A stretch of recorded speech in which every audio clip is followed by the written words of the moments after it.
Craig McMurtry joins us now from Washington. Craig, good morning. Let's talk first of all about news that will be greeted very enthusiastically here in Australia by those who are fans of US politics, that President Obama's to visit. Yes, he's coming in late March. He will be going to Indonesia as well. It's not at all clear what precisely he'll be talking about when he gets to Canberra to see Kevin Rudd, but I think it's reasonable to assume he'll be talking about climate change, clean energy.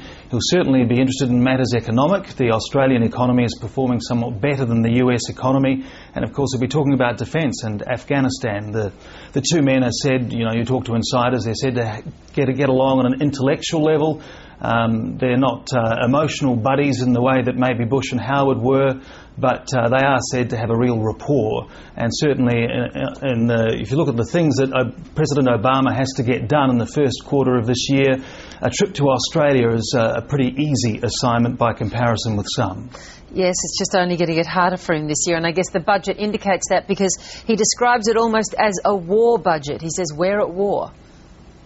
Yes, he's walking an economic high wire act here. The numbers are just staggering. I mean, he is talking about a freeze on federal spending for 3 years, but defence, national security, social security spending, big ticket items are excluded. So really the freeze is on effectively some 12% of US federal government spending, a deficit this year of $1.6 trillion, a projected deficit next year of $1.3 trillion, and a deficit total of $8.5 trillion US dollars over the next 10 years. Very, very scary numbers. Very scary numbers, and of course the budget that he's sent up to Congress has to be passed and approved by Congress.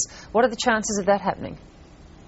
Well, it's fair to say the Republicans are emboldened after their victory in Massachusetts when Ted Kennedy's seat fell to the Republicans. They are feeling a bit bolder now. They've already accused the president of coming up with a plan that will lead to economic stagnation, and saying really he's still disguising binge spending because he's trapped. I mean, as you've already identified, he needs to get jobs, he needs to create jobs, so there's a $100 billion jobs plan included in this budget. So on the one hand, he's trying to spend to create jobs. On the other hand, he's trying desperately to rein in these deficits. To that end, he wants a bipartisan commission to make the hard choices about tax increases and cutting some programs. It's not at all clear yet what Congress will do in relation to the bipartisan committee or commission he's calling for, and the budget plan itself is destined for a rocky road through Capitol Hill.